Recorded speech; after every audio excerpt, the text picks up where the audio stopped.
Hello, everyone, and welcome to the bridge where we revert back to the nerdy state in our lives after once again bending to corporate will. I'm your host, Daisuke, I am your other host, Waru.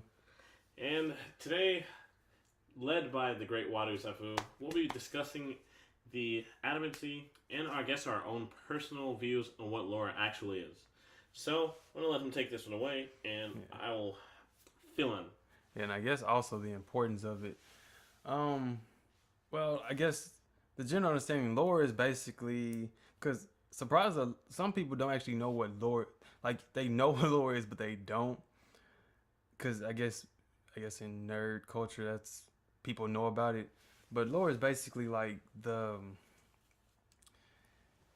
it's like the alternate history to like franchise series, like the history of Mario, if it has any, the history to Elder Scrolls, the history to the Fallout universe, the history to Star Wars, like that would be considered lore. Whereas whereas human history is history, but I guess like an alien species or something, our history would be considered lore. So that is, I guess, if you don't know what lore means, that generally what it is. But if you want to throw a definition, well, go look it up because I don't think I feel like doing it right now. But just now, like with this one, we wanted to talk about the importance of it and how it pertains to like video games and movies or shows or any series, but mostly video games, of course, because that's That's what I'm what we better do. at. Yeah, but I guess the first prime example with importance is talking about because the main point of I feel like lore is immersion, and Bethesda, which I am a diehard fanboy of Bethesda games. And I've just recently become a fan of Bethesda Yeah. games after sacrificing 8 hours of my life to the Dark Lord. But no, because I've been, which I guess that's another nickname for any future um, Bridge fans. You could also call me the lore guy because more often than not, if there's a certain series, like for instance Star Wars, Fallout, Elder Scrolls, just to name a few, I generally know most of the lore behind it. And the lore it helps immerse you into these worlds that the creator has created in a sense where like look at the other scrolls, like to be honest, do you think you could play, which prime example Skyrim, if it didn't have so much lore surrounding, like you didn't know about the Daedric princes, or in the loading menus they didn't show just those little tidbits, those very interesting tidbits.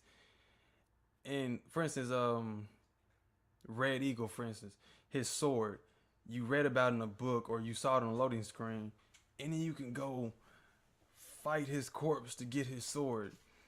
Like that is prime example number one of just the perfect immersion, because it. Where am I going with this? Kind of all over the place right now, but Well, no, I mean, there are many examples like that. And even though it's not the most extensive lore, my personal favorite lore, or one that comes to mind immediately, would be the Tekken series. Throughout the Tekken series, while it is centered around the Mishima, if they wanted to, they could easily shell out all of those characters because even though they may not always mention it, actually doing a lot of extensive reading on it since I was a huge fan.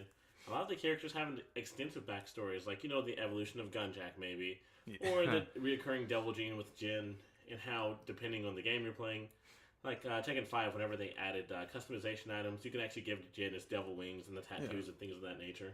But it brings back up just, I guess, continuing a series in general and staying within the boundaries of said lore or said theme.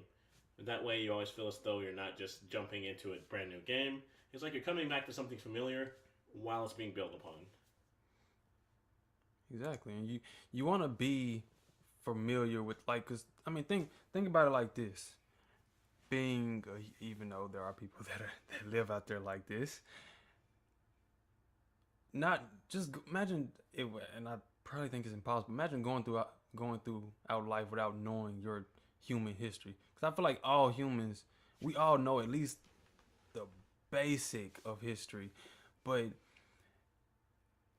not not more, not too often people just decide to take that extra leap and just learn more and more and more. And then you gotta look at it, like look at where we came from. Like not even just the bad, because you know a lot of people like to focus on the bad, but like the greatest of heights human culture has been to. Like we've been some amazing places, and in a sense, with lore, when you're in a video game, you come from these exact same places. Like look at Star Wars with this. Well, I guess if you want to count, you know, non-canon, canon, legends, blah blah, which I count it all as canon. I don't care in some weird way. Oh yeah. I mean, like, cause I mean, look at you know, you have Anakin Skywalker and Luke, but then look at who came before, like Palpatine. People talk about how badass as a Sith he was, but look who came before him. Like, look at like Lord, I mean Emperor Vitiate, motherfucker who sacrificed an entire planet just to become immortal. That is lore. It's that quite the price. But that's the thing though. That's lore. Like, I mean, going back to history, look at we were talking about earlier, like Alexander the Great and how he, you know, I guess, well, of course, in his time, it's believed he conquered most of the known world. But just think that, in a sense, human lore, we came from that place. Hmm. Kind of got pretty deep with that. No, yeah, that's and see, that's exactly what lore is. Like, it could be lore as far as human history. It could be lore as far as continuity, which we'll actually discuss in a later episode. But you know, just having that sense of something to return to, or like not even something to return to, like a pretext or a precursor to what you're doing now. That precursor or that history, that past, that scar that you know may actually have some type of meaning, or you know even just a symbol, something that actually dates back, or you know, in theory or theoretically or in that particular game's universe actually dates back and lets you know there's actually something that's happening before the game you're playing now or before the current game that you're playing. It just gives you a sense of, like we've been using a lot, immersion, especially with VR. Immersion is just immersion. You just immersion. Everywhere you turn, someone's just like turning their neck 180 degrees. Immersion. Oh, VR, have to be immersed. I don't feel fully immersed. Oh, this light on. I have to turn off the light so I can feel immersed. I feel like the entire world needs a T-shirt that just says immersed on it right now. So I feel like that's where we're heading. Everyone wants to be like, they don't want to hold a controller anymore. They want to become the controller, or they want to actually become a part of that particular world. But again, that is another topic for another time. But that brings to like, which this could be another topic within itself, and it probably will be. You know that term escapism. I kind of actually hate it. How people, you know, they say like escapism. they apply it to gamers a lot, and they like we like to escape. Like, the no, thing is, I'm not necessarily looking to it's not escape. Like I enjoy my life. Me too. I'm just looking to experience something interesting. Like it's not necessarily escapism. It's being able to experience something that you couldn't in this world. Yeah. Like you know, per se, an RPG like Final Fantasy, or summoning fire with your bare hands, or you know, leading a battalion, or becoming the battalion, or literally like just ruling over a specific regime, or becoming a Sith Lord. I can't. Or becoming like, a Sith playing Lord. KOTOR or Star Wars or like. I can become a tournament. I can become a Sith Lord. I can't do that in the real world, and that is which harks back to immersion. Mm-hmm. Like, and a good example of immersion, Way of the Samurai, because in that game you live your life in 3 days. But the thing is, if you die during the game, you're dead forever. So each time you die, you're literally living and dying by the blade. That's some real shit. You live by the blade, you die by the blade. I have both copies. Way of the Samurai 1, Way of the Samurai 2. We need to play that. But anyways, but in this game, it actually does mention some of those things. So while the lore is actually of, Japanese history, the Meiji Restoration era, or the era where all these samurais were being alleviated of their blades, and they were being told that they have to meld in with the current world, or, the present world at that particular time.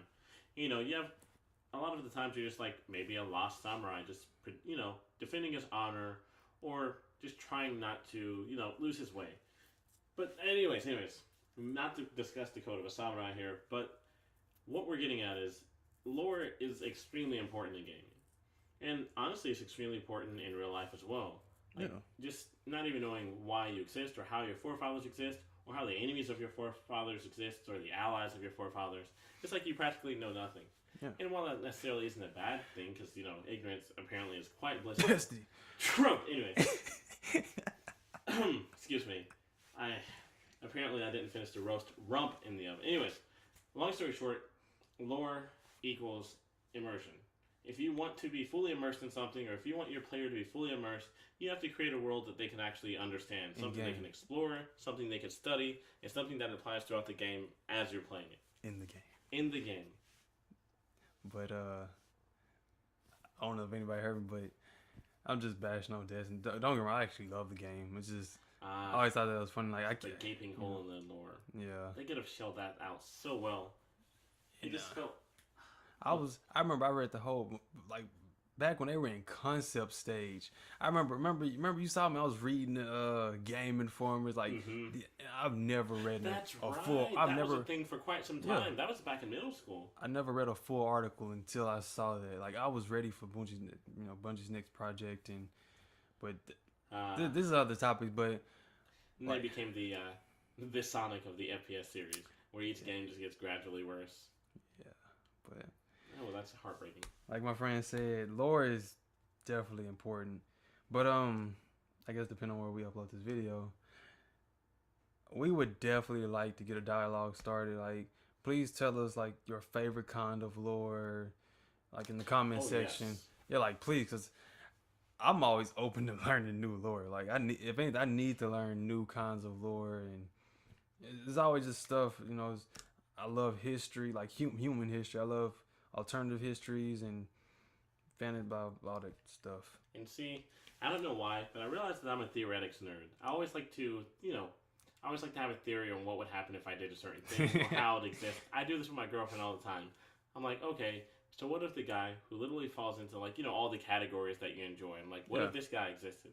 And, she hates answering those questions. But the thing is, I don't know, something about theoretics, even outside of my relationship, it's just what I love. That's a large, because I feel like that takes me to Eastern philosophy course, which I already had this mindset, like just the number of circumstances each. Like imagine the number, just for you to sit in this moment right here. Number of circumstances. Like a huge number. And if any one of those circumstances would change, you wouldn't even be here right now. That is true. I wouldn't even. Like, it's like, what if I had people say that. What if I slipped and fell at work today? Yeah. What if I broke my neck as a child and I'm just living unfortunately paralyzed and or deceased already? There are so many different things that can happen. And a lot of people, I guess, I don't know, like they like to be faithful and say, no, it would have still happened. But you got to actually sit down and consider the just large amounts. Like this had to happen at this time, this had to happen at that time, that happened at this time. All those had to mesh perfectly for you getting that moment. Oh, and to create what we have now, one mistake, one lost battle, and it could honestly have drastically changed the way things are now. And that's where the importance of lore comes up.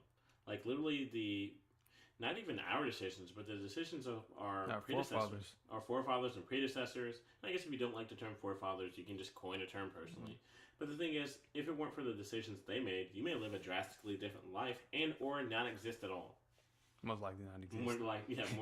But we'll go close to a history lesson. But I think we'll wrap up our video about right here. Like I said, please let us know about like your favorite kind of lore. Like I said, we're always looking to learn more. Thank you for listening. Please have a good day.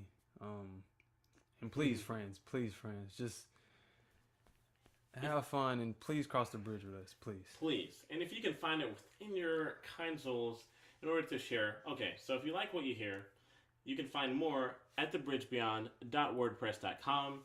And honestly, we just recently created our own YouTube website, which we'll be covering extensive things. I would like to cover the Samsung Gear VR in-depthly. So actually you can expect a video of that, even though you'll be hearing this probably a few days later. Yeah. But, you can expect that within a few hours because we'll be working on that immediately after this ends. Also, we are artists as well. So we have two different pages. We have, is that waruzafu.wordpress? I need Or is to. that the KOTW? If anything, I'll probably link it in the. Yeah, we'll leave it in the Yeah, link description. it. Yeah. We're not forcing anything down your throat. Yeah, definitely. We don't want to force No. nothing. We just want to, want to interact with everyone. Like, just Yeah, just if you like what you hear, then share it. That's all we ask. yeah. We just want to be able to talk to people, and of course, there's gonna be negative, but we don't care. I mean, negativity is a part of life. I always say that, could you imagine how boring the world would be if no one had a preference? Yeah. Or if no one had an opinion, and if everyone just agreed to everything? It would be a fairly boring world. I probably wouldn't exist because I would have died of boredom. But even so, thank you very much for tuning in. I am one of your three hosts, though the Dr. Casual is missing at the moment. But I am here with the great Waru Zafu. I am Daisuke. Thank you very much for tuning in, and have a good day, evening, or depending on your time zone. Even so, take it easy, guys.